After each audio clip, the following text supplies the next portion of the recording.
Welcome everyone. It's another installment of Unleash Your Creativity, which is a blending of nonviolent communication and the artist's way. And I want to give credit to the people who developed these technologies. Marshall Rosenberg, he developed nonviolent communication, and Julia Cameron, who developed the artist's way. So, I'm Yvonne Davis, and this is David Steele, and we are here from the Rocky Mountain Compassionate Communication Network to discuss a topic in week 3 of the Artist's Way, which is recovering a sense of power. So today a question came up for me, which is, what is power? So we're going to have a little bit of discussion about that, and then hopefully be able to discuss some strategies for getting into the flow of power, opening yourself up to the flow of power. So let's start with that question. What is power? You want to start? Well, why did you use the word flow? Mm-hmm. Well, so I guess I'll start by saying how I view power, which is that, and this comes from studying the teachings of Don Juan Matus as recorded by Carlos Castaneda in his books, and also I think Marshall Rosenberg says some things about that as well in terms of what he calls power over dynamic, or a power with dynamic. So we usually use our hands like this to say power over, power with.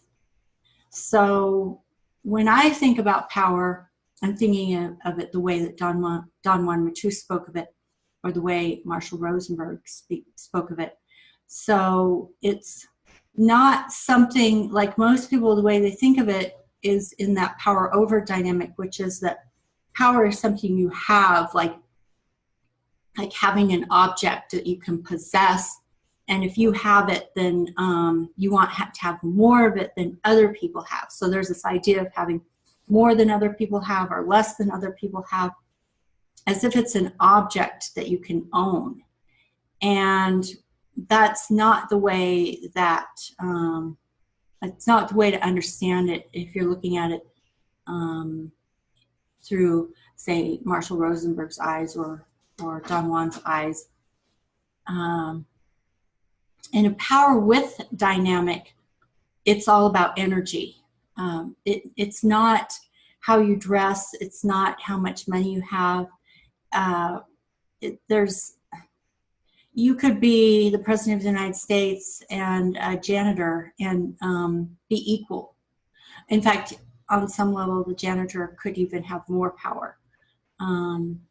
So, yeah, power in this concept is not the ability to necessarily influence or manipulate or control people or the environment, externals, events, whatnot. It's it really is a flow. It's something you are in partnership with, whether that be partnership with other people, partnership with your environment, partnership with your own internal being, partnership with situations, and with something a little more mysterious that Don Juan often referred to simply as power or spirit. So that's something that is out that we could consider external to us, but it's also internal to us. So there's a flow. Maybe it starts outward, comes inward, inward and outward. There's a flow. And so it's not something you can grasp and hold on to like an object that you have it, you possess it. It's more about are you in the flow? Because that power is actually on some level external to you, and you have access to it, as opposed to owning it, controlling it, manipulating it. Those are very, very different ways of understanding power. The way I understand it is as an energetic flow that you can participate in. So that's how I would describe my understanding of power and why I use the word flow. Cool. So you probably want me to say something about power too. Huh? Yeah, I would love to hear that. And if I don't want to say something about power, you're going to make me? No. No. Sorry. You don't get to give up your responsibility to me. How about entice me instead of make me? Okay, so I would like to invite you to share with us your wisdom and brilliance and your deep understanding of power. Okay. Since you asked nicely, and even if you didn't say please, your smile did.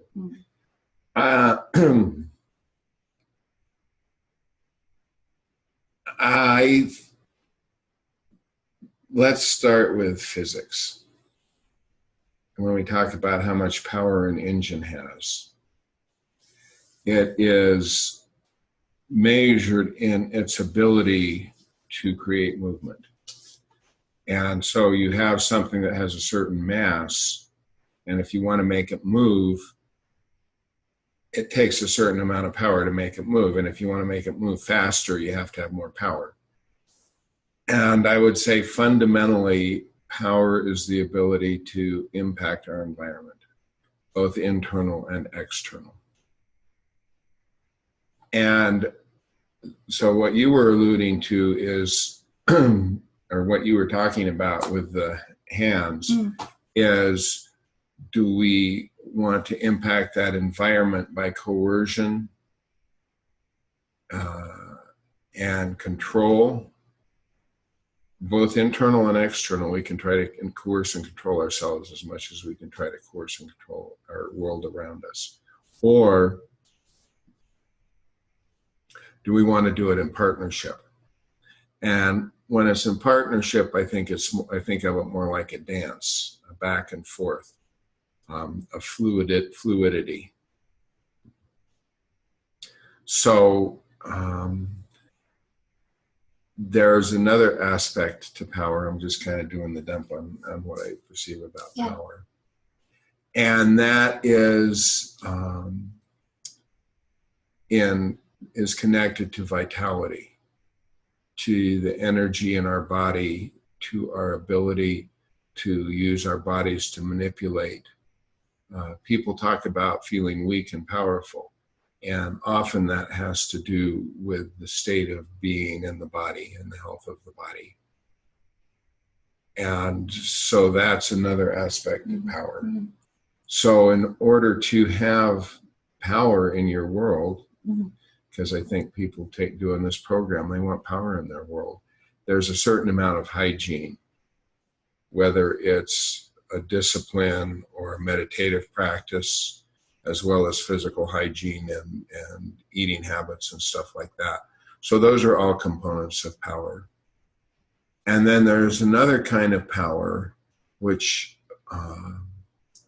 words have, which interpretation has. And in fact, I was thinking today about the power in words, because sometimes words start wars, or words can bring wars to an end.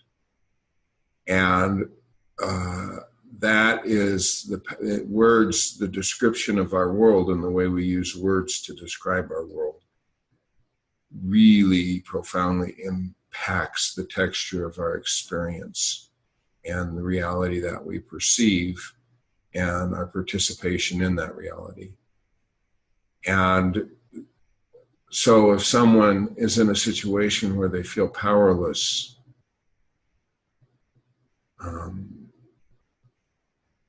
that is a description of an experience, of a perception of what's going on in the world. Whereas you can take plenty of classes on being confident, where you can feel powerful in any situation. And, we call that confidence. So I think some of the grasping that you're talking about and wanting to clutch power is there's an insecurity that really does not want to feel does not really feel powerful in and of itself. So it's constantly looking at, how can I buttress myself? How can I shore myself up? So those are my thoughts on power. Okay. One thing I wanted to say, because I heard you use the word manipulate, and I also use the word manipulate, but the way you were using it was very neutral. So, like, for example, the root of the word mani is hands. So, in that neutral sense, manipulate just means you can handle something.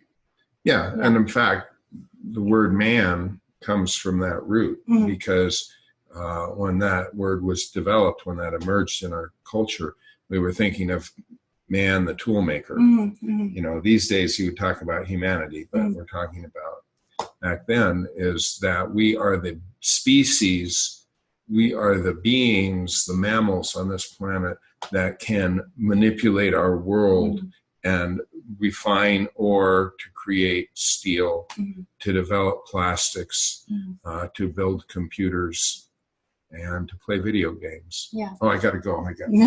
Just kidding. So that's how we manipulate. You know, so anyhow, yes. Yeah, so when I was talking about manipulation, I am talking about orchestrating my environment.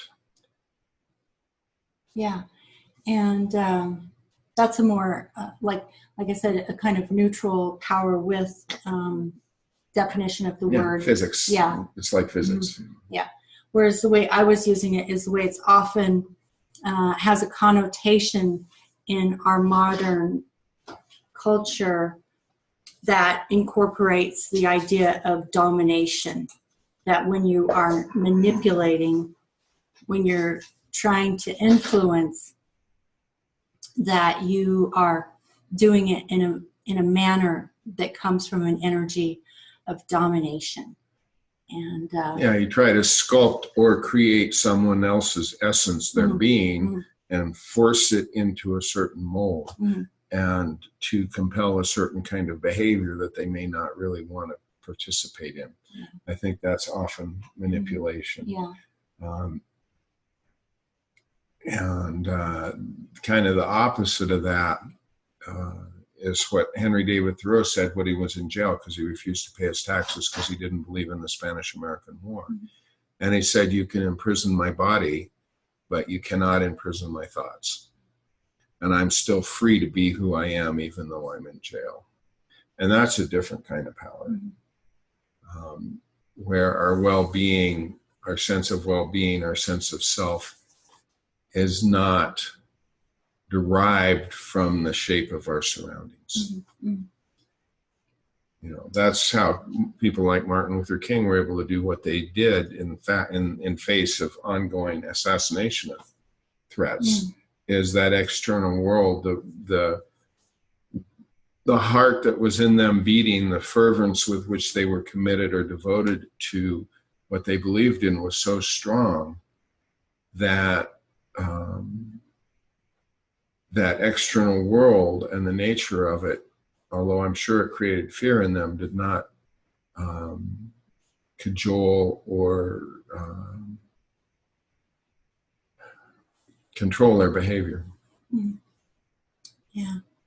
So now that we've talked a little bit about how we define power in these terms, I want to see if we can talk about some strategies for shifting out of an experience of lack into an experience of abundance. So I was talking about how, like, maybe having an experience, especially because we are talking this week about recovering a sense of power.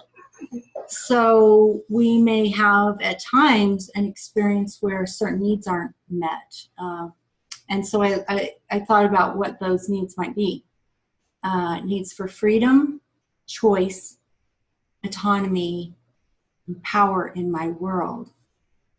And when I am not experiencing those needs met, then I don't see myself as a powerful being who has impact in the world. And a lot of times when we feel that way, we can lash out, violently. And that doesn't necessarily mean fists, that kind of violence, but it can mean even with our thoughts, our feelings, our energy, our words can be very violent. And that's actually a very natural response to having these needs unmet, because we are so longing to have power in our world, to have impact. How do we get to that place? Well, we start by scratching our nose because it itches. So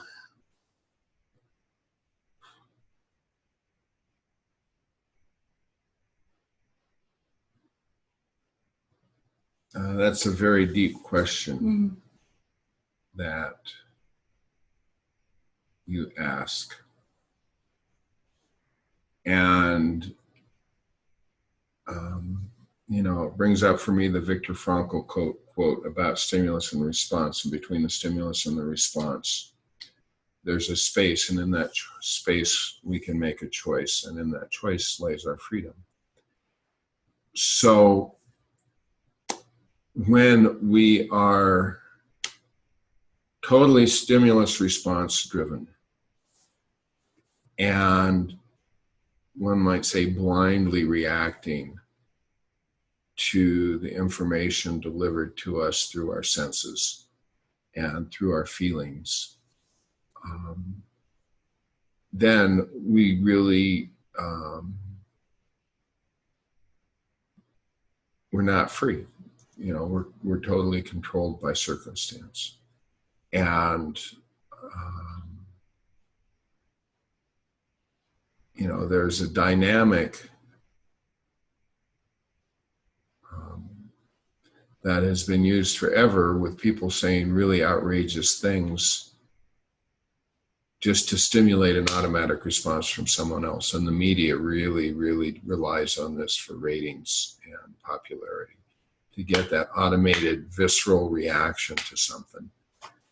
And if we're going to bring consciousness in, so this is the artist's way, creative expression, it's about recovering, in my opinion, recovering freedom, recovering a sense of self, and cultivating autonomy, then it's all about choice. How do we react to a given situation? And so we can't necessarily change the situation. That's the external locus of control, where I have to manipulate the situation to make it different so I feel better. That is pretty frustrating and I think ultimately ineffective pursuit. What we can do is we can shift the way that we interpret that situation so that it doesn't have power over us. And then we have more agility, more flexibility, become more fluid. And when we're more fluid, we're more resourceful, more innovative, and then we're more likely to actually bring something into being, bring something into our reality that shifts it, that redefines it. When we are feeling contorted and controlled by our reality and we're kind of punching against it and fighting against it, that's a cycle where we don't really have a lot of freedom. And I think I'm complete. Okay. I thought there was another thought, but it went away. Okay. Bye-bye. That does feel like the thoughts are complete. So I just want to check in and see if, since we did a lot of head stuff in a sense, right, if there are any strategies in terms of like action or. Yes. Yeah. So it really starts with breathing. That's the easiest way that we can access our sense of being alive, our sense of I am. And it takes us out of our heads, which is where the stories can be running, the thoughts can be racing, and brings us into our bodies. And our bodies, because they exist, are expressions of power. The life force is moving through us. Most of us learn to walk and talk and use our hands. And actually, our bodies are very powerful. The stuff we do, even when we feel compelled, we are incredibly powerful beings. So start with the breathing, and then you listen to your body. Bodies don't know how to lie. So there's a relationship between power and truth also. Because when we have a firm, stable foundation, when there's a coherence to our reality and our perception, then we feel more secure and more powerful. So it's breathing, really deeply listening to your feelings and acknowledging them and befriending the reality that you're experiencing right now is the cornerstone of stepping into a more powerful existence, and also shifting your attention from lack to abundance. Okay.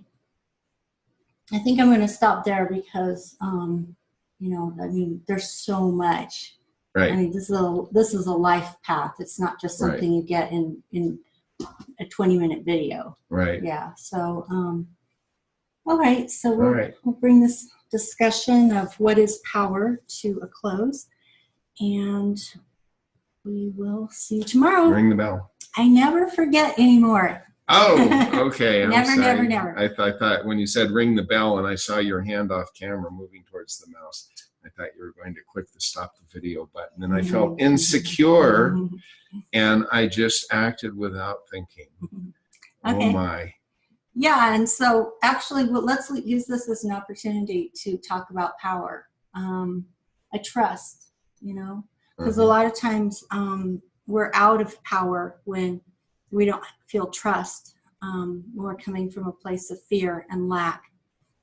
And so I guess, and it has to be an invitation. I can't really tell David he has to trust me, because that won't work. Sure you can. Go right ahead. It won't work, though. Well, that's a different issue.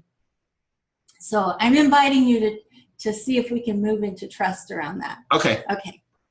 I like saying ring the bell. It's fun. Yeah. Oh, I took your job away. Maybe I'll give it back to you. We'll see. Oh, power over. Power over. Power over. All right. So we like to have fun, too. Okay. So anyway, yes, please subscribe, ring the bell for notifications, click like, and add your comments below. And also please share on social media and with your friends and family, because we are building a community here and we need all of you. Okay, so we will see you tomorrow. Bye-bye.